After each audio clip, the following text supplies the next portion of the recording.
guys.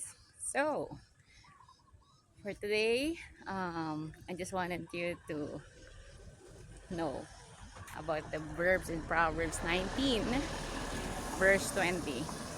So sabi doon, makinig daw tayo sa mga advice at tumanggap tayo ng pagdidisiplina so that we will be one of the wise.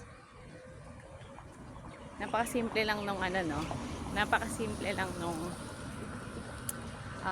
verse na yon. Pero marami kasi sa atin ng we are thinking na we are better than anyone else. Maraming tatamaan nito.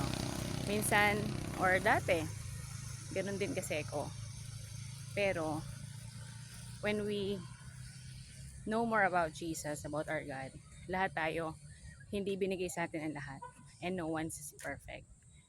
We need to accept discipline. We need to listen para that way, mas makagain pa tayo ng knowledge, ng wisdom from others. And also, 'di ba, we know naman the Bible has a lot of commandments sa atin na merong kalakip na reward. So we need to follow that as well. Hindi lang to para sa mga kabataan, hindi lang to para sa mga anak, para din to sa mga empleyado. Sabi ko nga sa mga colleagues ko, sabi ko, sumunod muna tayo bago sumuway. No, kasi minsan marami tayong pushback sa buhay natin.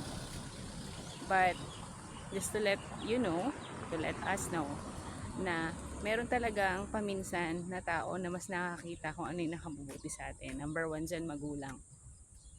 Para sa kanilang mga anak. So, yun lang guys. I know that you understand naman na kung ano yung verse na yun.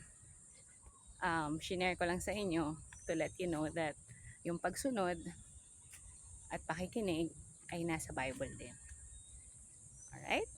So, don't forget to read your Bible to know more about Jesus. Dito tayo sa Philippine Arena. Bye-bye!